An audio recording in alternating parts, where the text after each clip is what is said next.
while they're eating. We're going to have a prayer for the food and to bless our activities tonight. So let's bow our heads. Father in heaven, we're so thankful for this day that you've given us, that we can come out, that we can have fun and fellowship together. We thank you, Father, for all those who have come. We ask, Father, that you would bless the food that we're about to partake of to the nourishment of our bodies. Forgive us our many sins, for we ask these things in Jesus' name. Amen. Lead us in the Pledge of Allegiance. If you so choose, our flag is in the back of the room towards the door. If you would join me in the pledge. I pledge allegiance to the flag of the United States of America and to the republic for which it stands, one nation, under God, indivisible, with liberty and justice for all. Now, we do want to introduce the opera schedule on October the 20th, Bill and Tom. Now, I don't know Bill and Tom, but I've heard Bill and Tom is good. Vicki, where are you? Bill and Tom? Yeah. One's Italian, one's Tennessean. These are two guys, they're both over 80, okay?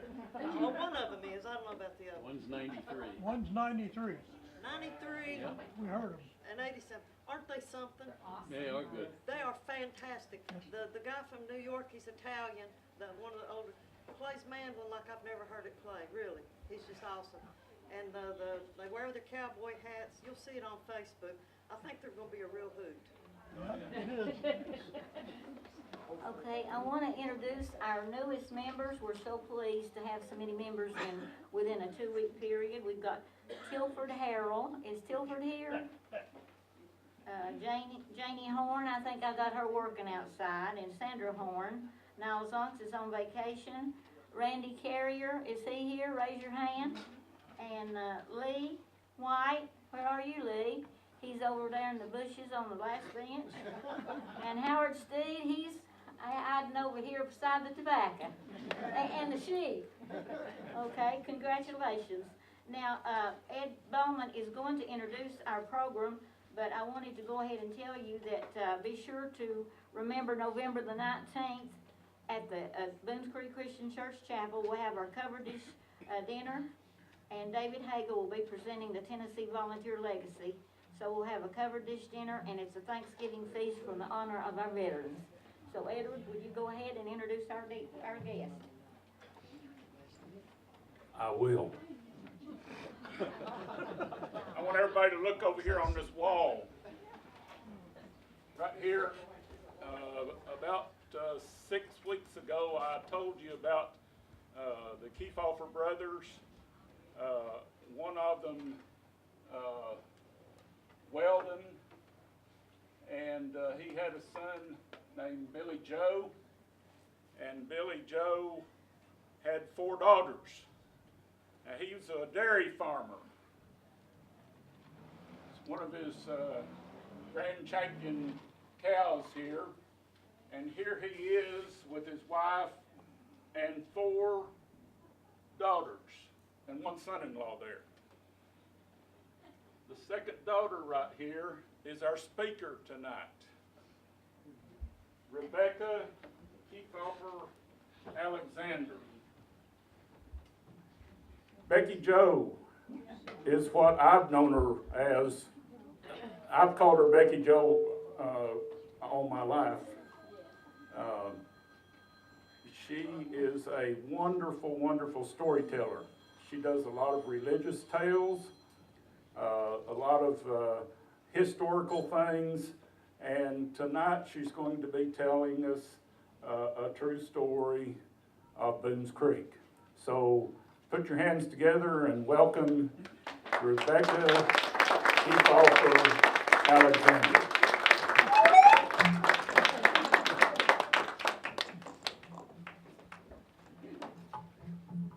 I've called him Cuz all my life. That's because we are related. It's good to be with you. I'm actually going to tell you 2 stories tonight.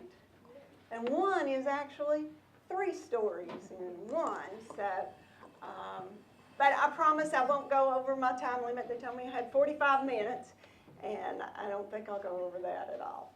Okay. The first story I'm going to tell you is a short story, but I have to start out by holding this because I want to read a scripture to you. And I, by accident, left my Bible at home, but I had it written out here. It's from 1 Peter 4, 8 through 10, and it goes like this. Above all, love each other deeply, because love covers a multitude of sins. Offer hospitality to one another without grumbling.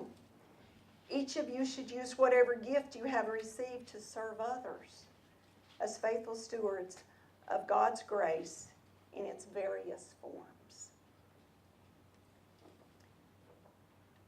When I think of one of the best stewards I've ever known in my life, I think about my Aunt Kathleen Hall. Cat Hall, as we called her Aunt Cat, was one of the most generous human beings I had ever known. I can still remember pulling up in her driveway on Old Gray Station Road. Her house was always a treat to go to. She was always working in her garden or in her yard. Her front porch was filled with red geraniums that hung over and white petunias.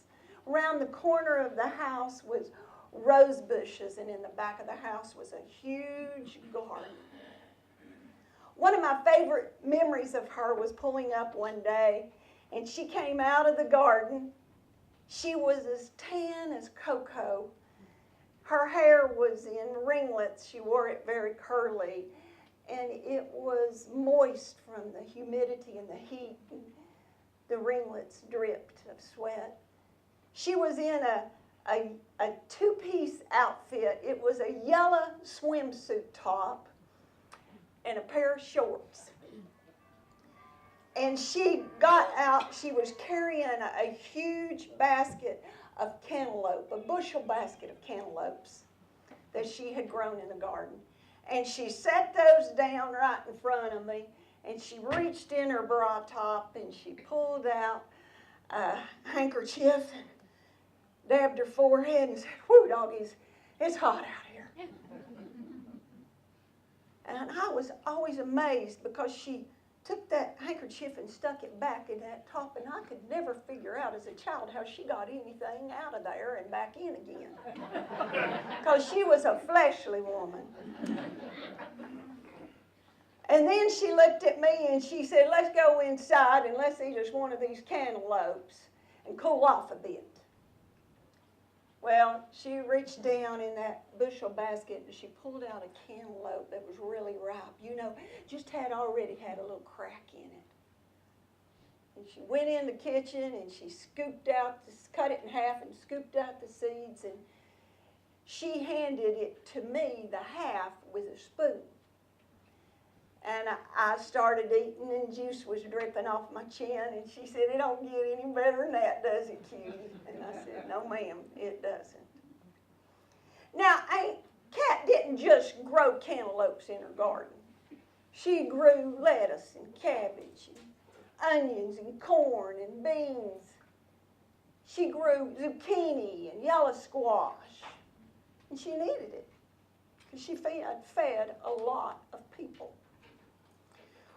She was a bank teller in Boones Creek at Hamilton Bank when we had a branch there in Boones Creek. And if you got in her line to go around through the drive-thru, you could be there a while. She had a very vivacious personality, and she knew everybody in Boones Creek, and everybody knew her, and everybody wanted in her line because you'd be welcomed by that wonderful smile with a huge dimple, those beautiful white teeth, and she might slip you a zucchini through the drive-thru. When we had people come to Boones Creek Christian Church, where she had grown up and been all her life and where I had been all my life, Aunt Cat was the first one to meet them. She would meet them out front, and she would say she was so glad that they had come to visit our church. And then she would begin by inviting them to lunch. And they would say, "Oh, we didn't want to impose. She said, fiddlesticks. If I thought you was going to impose, I wouldn't have asked you to begin with. And then she'd get in the car and she'd start barking orders. Mary Lynn, I want you to, when we get home, you go downstairs and you bring up a can of green beans. Robert, you go out in the freezer and get you, get another pack of corn. Tammy, go get 2 extra plate settings and set down the table. And Bob, you go in the den and entertain them until I get dinner on the table. And that's the way it went. Sunday after Sunday after Sunday. I can remember being in our car and coming back from eating somewhere, and Daddy would look over and see Aunt Kat's house, and he'd say, Lord, look at Sis's house. Her driveway looks like a used parking lot. And then he would laugh and say, wonder who she took home from church today. Well, long before, Irma Bombeck wrote an article called If I Had My Life to Live Over. My Aunt Kat knew what living really meant. See, she would invite people to church, and I bet you 90% of those people joined our church. But she needed all those vegetables, and we had this wonderful thing we would do in the summer because all the gardens came in about the same time. And we would go to each other's house to break beans. Sometimes we were at my Aunt Dorsey's, and sometimes Aunt Kat was at our house. And when she would come over to our house, Mama loved Aunt Kat to death, and they would do anything to get to be together. So they'd do a lot of canning together. And we would get out under had these 2 big, huge pear trees at the back of the house, and Mom would set the lawn chairs out there for all of us, and then she'd tell every one of us girls to get in the lawn chair, and then she would lay a towel over our legs and a cake pan full of peas and a big tin pot at the bottom of her feet so we could throw the peas we shelled out in the pot. Well, she and Aunt Kat would get there, and all we would have to do is say, hey, tell us about something, what it was like when you all were growing up. And their stories would start flowing off of their lips like warm molasses. And then Aunt Kat would get to laugh, and they'd get to laughing, she and Mom, about something, and Aunt Kat would totally miss her pea thing. She'd throw the peas, it wouldn't even hit the pan. And then that's when we learned she knew a foreign language. Because she had a couple words she would draw out really slow, and then she'd say, excuse my French. And then she and Mama would get to laughing even harder. Well, in 1987, Aunt Kat got very sick. And she went to Emory University in Atlanta for a liver transplant. And when we found out she was getting the liver, I stuck my head in her room there at the hospital, and I said, are you ready for your new liver? And she gave me the thumbs up sign. But that wasn't God's plan, because he took her home that day with him. And I'm not sure if she is in his garden working or if she's at his banquet table, but I guarantee she's having a time of her life. And I know for certain that if we listen real quietly, perhaps we'll hear my mama and my Aunt Kat laughing from heaven. That's just a little story.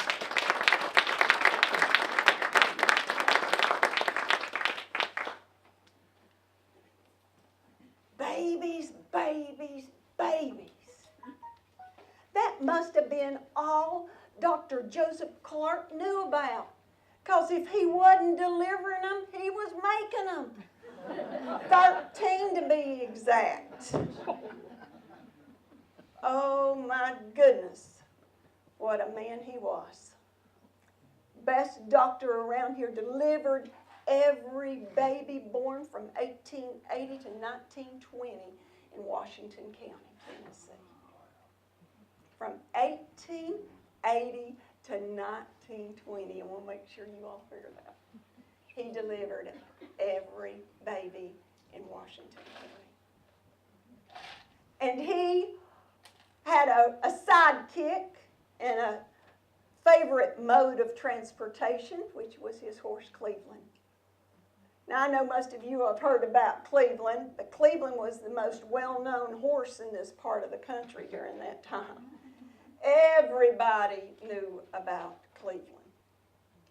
And Dr. Joseph Clark loved Cleveland so much, he had bought him from John Crouch for $50.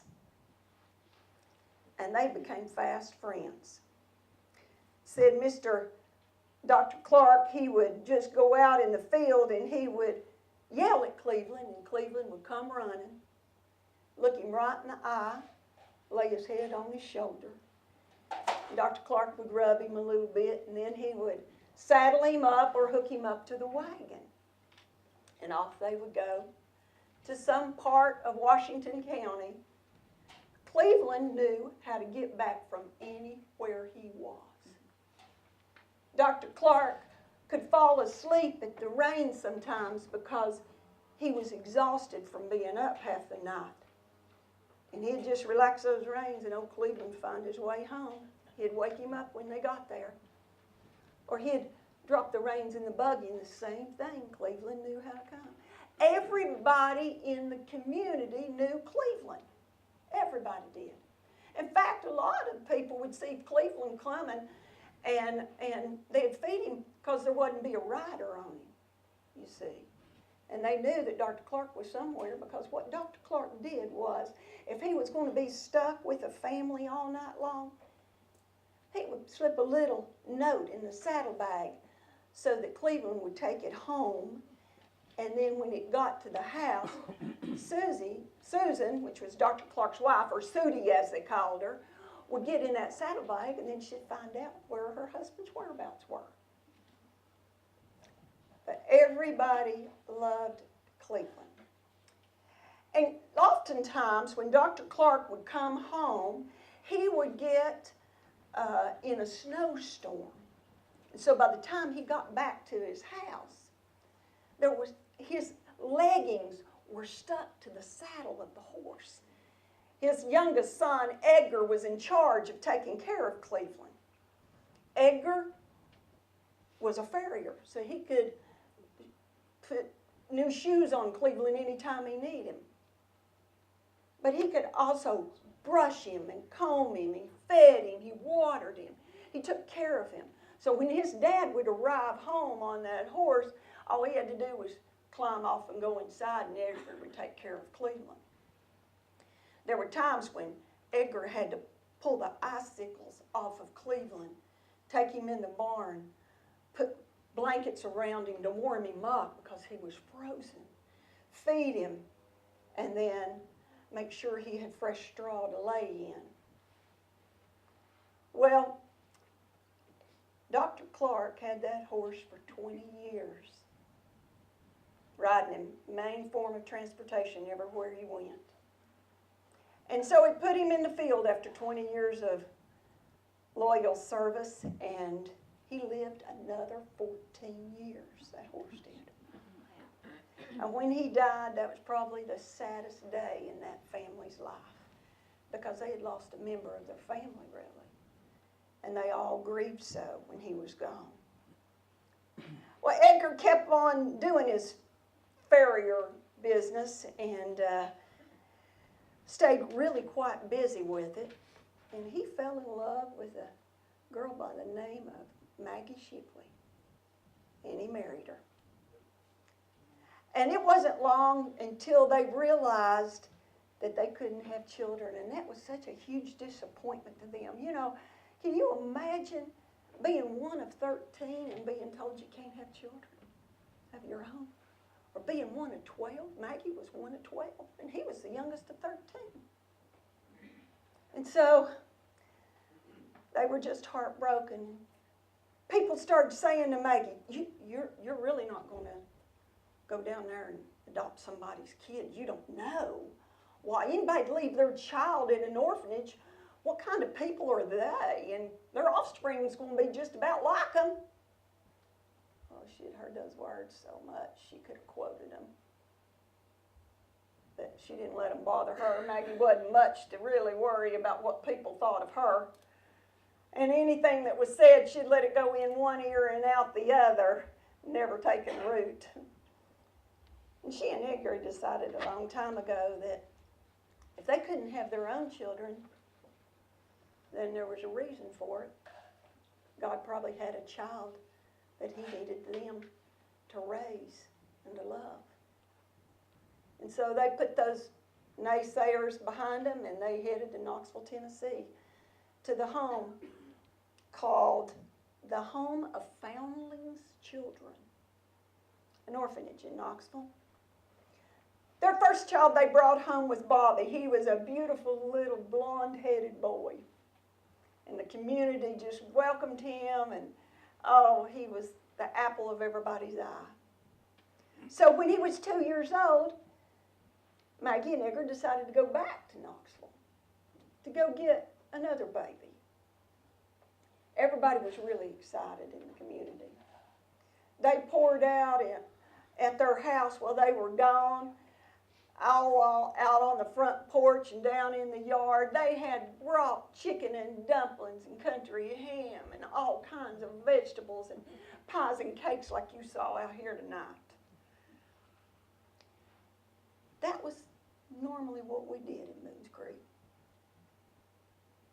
That's something that's been handed down from generation to generation. When one of our own celebrates in this community, we all celebrate.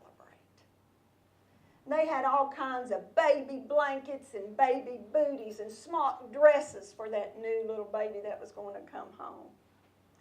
Oh, how excited they were. Well, when Edgar and Maggie got to Knoxville, they had already done all the preliminary work when they adopted Bobby. So the orphanage just said, go in the back room and where all those babies are and just pick you out whichever one you want. Simple as that. And when they got in there, they went, oh, wow. There's a row and row and row of baby cribs. How do you choose? How do you pick one? Well, they came home and, oh, man, everybody was so excited that we're there. The Shipleys were there and the Clarks were there and everybody else in the community was at their house waiting on that blue ribbon baby to pull in. So you can imagine their surprise when Maggie gets out of that Oldsmobile when it pulls in and she's holding a little girl covered in impetigo, paralyzed because with her leg turned in sideways because she had not been turned over in the crib. Eyes that were crossed because she'd had whooping cough so bad. Well, somebody said, Maggie, why did you pick that one? She said, I picked the one that I knew needed me the most.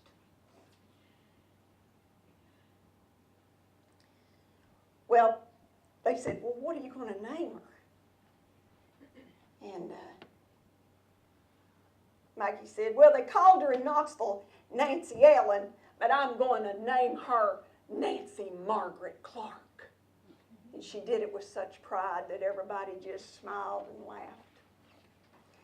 Well, little Nancy wasn't long until she was either in a doctor's office or she was at church. And within a few weeks, that impetigo was gone, and they had a brace on her leg, and within about 6 months, she was running around like the other toddlers. And they got her glasses that would correct her vision as long as she had them on, which would come in handy later in life. She could take them off and her eyes would go crossed and scare people.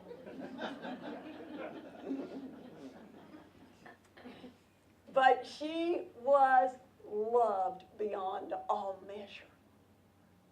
She had found herself in a home and in a family that loved her and in a church that loved her. Her favorite thing to do besides swimming in Boones Creek was to go to Boones Creek Christian Church and sing hymns She loved that. And then on her, at night, when her parents were just getting ready to tuck her in bed, and they'd say, come on, Nancy, we got to turn out the lights, we got to turn out the lights. She didn't want to turn out the lights because she was reading her Bible. And she fell in love with Jesus. And it just transformed that girl. So by the time she was 15 years old, she was not just beautiful on the outside, but she was beautiful on the inside. Which was probably why Don Shell picked her out immediately when he and his Carter County cronies crashed the Boones Creek High School dance. And he spotted her, and she saw him. Oh, he was good looking. He had coal black hair. He was tall. He was in a brand new suit and was driving a Studebaker that was dark green and beige leather interior with a convertible top. Whoa! What girl wouldn't have fallen for that? Besides that, he's 10 years older, which made him really appealing. Well, oh gosh, she wanted to date him. And he had already laid eyes on her, and he said to his friends that night at the dance, he said, you see that girl over there? I might be just having to take her home to meet Mama. Well, when Nancy asked Maggie and Edgar if she could date him, they didn't want anything to do with him. See, they didn't know anything about him. And what good could come out of Carter County?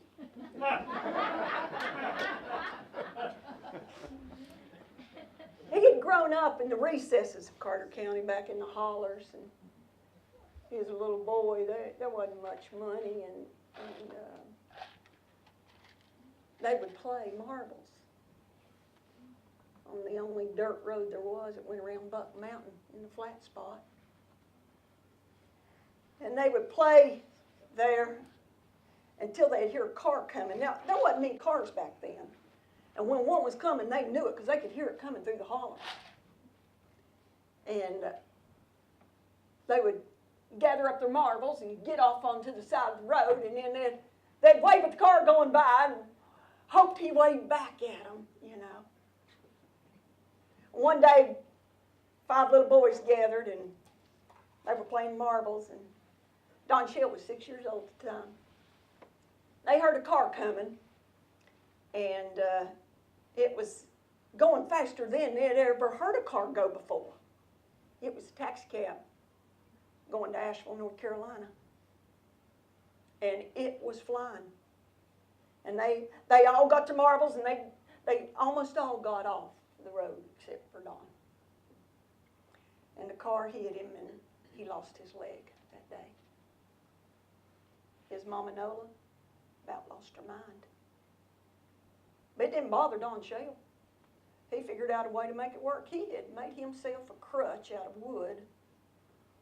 And they said that he was such a daredevil that you couldn't beat him at anything he attempted.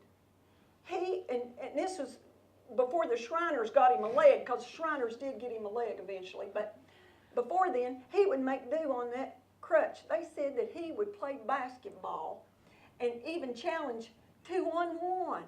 They said the only way you could beat Don Shell was to kick his crutch out from under him. And that's the way it went. He could do anything. He could make anything. He could fix anything. He made little whatnot shelves and went through the holler selling them in a wagon. He could do anything. He could play the mandolin. He could sing. He did all kinds of programs at school. Smart as a whip. Edgar didn't want anything to do with him. Nothing was good enough for his Nancy, as you could imagine. But she begged and begged and begged, and finally she got her mama talked into begging. And Maggie talked to him and said, what about if we work out this deal, and he comes to church with us at Boones Creek, and then he comes home and has lunch with us, and then he can take Nancy for 1 hour to get an ice cream cone. But we'll make sure he has her back in an hour. How about that, Edgar? How about if we do that? Okay, he finally agreed to it. Sunday after Sunday, Don Shell drove from Shell Creek up in Carter County to Boones Creek here. And they went to Boones Creek Christian Church, and then they went home with Edgar and Maggie for lunch, and then he got to take her for 1 hour and an ice cream cone. And then he had to have her back. Well, it went on for several months. And then one Sunday he came and went to church with her and went to eat at Edgar's and Maggie's and went out for ice cream. Kept on driving down to Myrtle Beach, South Carolina, and got married. Her Aunt Lois was in on it. And she had even made her wedding dress. And she had to go and tell Maggie and Edgar what her daughter had done, what their daughter had done. They said Maggie cried. She said that both of them came so undone, she didn't know what she was going to do with them. But Maggie was crying, and Edgar shoved a big wad of tobacco in his mouth, and all he could do was spit, hiss some mad. He just kept spitting all day long, they said. Well, when they came home, community welcomed them, showered them, and everybody was thrilled. They were newlyweds and made them feel at home, everybody except Edgar. He wouldn't even go over there. But a few months went by, and Maggie broke the news to him that Nancy was expecting. And she was going to have a baby. They said he about swallowed that chewing tobacco he had in his mouth when she told him. And in 1956, about 9 months and 3 days after they had been off and gotten married, she gave birth to a little girl. Maggie said, I'm going to go see my grandbaby. It's first one, and I'm going. You going? Edgar said, yeah, I reckon. So they get in the car, and now Maggie always drove the car because Edgar found it entertaining. Maggie only knew one speed, and it was wide open. And they'd go through Boones Creek because Maggie always packed them a little picnic in between. It didn't matter if they were just going a few miles. They always had some food in between them. And because Edgar loved bananas, she always had a banana in there. And they said it was the funniest thing you could see was that car flying down through Boones Creek with the windows open, Edgar laughing and throwing banana peelings out as he went. They said that when they pulled up into their driveway and Maggie put the brakes on of that Oldsmobile, that a cloud of dust rose up. And they were sitting there looking at a beautiful little new house that Don and his daddy had made with their own hands. White, trimmed in white, little cream-colored framed house, front porch, carport on the side. And Edgar got to thinking, well, man, wow, this is a pretty neat little house my son-in-law has made. Went inside, and Maggie couldn't wait to hold that new baby girl. She put her in her arms and cuddled her close to her. And then, when she was ready, she went over and laid that baby in Edgar's arms. They said he lit up like a spark plug. And that all he could do was grin. And they said when nobody was looking, he'd take his sleeve and wipe a tear from his face. The next day, Nancy was sitting in her new living room, and there wasn't any furniture in there except for a rocking chair, because Don had spent everything that they owned building that house, but it was paid for when it was done. And they didn't have much furniture, and she was sitting there rocking the baby when a big box truck pulls in. And out jumped two guys with a clipboard, and they came to the front door, and Nancy got up from the rocking chair with that baby and went over there and said, "Can I help you?" And they said, "Well, is this Don Shell's house?" "Yes, it is." "Well, we got a delivery here for him." And she said, "Well, we didn't order anything." He goes, "Somebody ordered it for you." He handed the clipboard, and there was on that invoice a dining room suit, a living room suit, a bedroom set, and a washer and dryer. Paid in full at the bottom by Edgar Clark. And Nancy sat there and cried her eyes out, knowing how much her daddy really loved her. And he kind of thought that Don was pretty much worth some love too, because he had made a very nice home for his daughter. And he realized what kind of talent that man had, and he thought, well, that'll come in pretty handy, because Edgar was good at shodding horses, but he was terrible with anything else with his hands. He was just all thumbs. And so every time they would come over to visit Maggie and Edgar would have a list for Don Shell to do. It might be, fix that drawer in the kitchen, it's not shutting right, or the basement door has never closed right, or do you think you could maybe, enclose our sun porch? New job every time he went. And he always had his Studebaker with a bunch of tools in it so he could do what his father-in-law wanted. I reckon it was a match made in heaven. I want to say that this is just the beginning of that story. There's so much richness to this family and what they become and what they do for God. And I think that I found it just extremely fascinating about two or three things. Later in life, Nancy finds out that her birth name was Cleveland. That God would have known all along that there was a family in Boones Creek that had a horse named Cleveland that needed a little grandbaby. I also find it interesting that God would take a child who was crippled to fall in love and be the mate of a man who didn't have a leg. That's the way God works, you see. I've always believed that He doesn't call the qualified. He qualifies those He calls. And in the next story that I will tell you on another night, we'll find out just how He called this couple. Thank you all.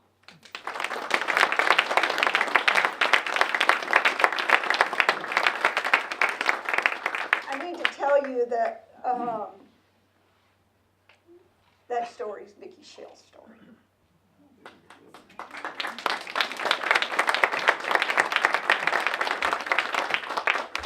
She came over to my house, I think in February of 2016, and we started working on it. And don't you find it to be a beautiful story? A lot of neat things in it, and the rest is just as good. I can't wait to come back another time and share it with you. Thank you all for having me.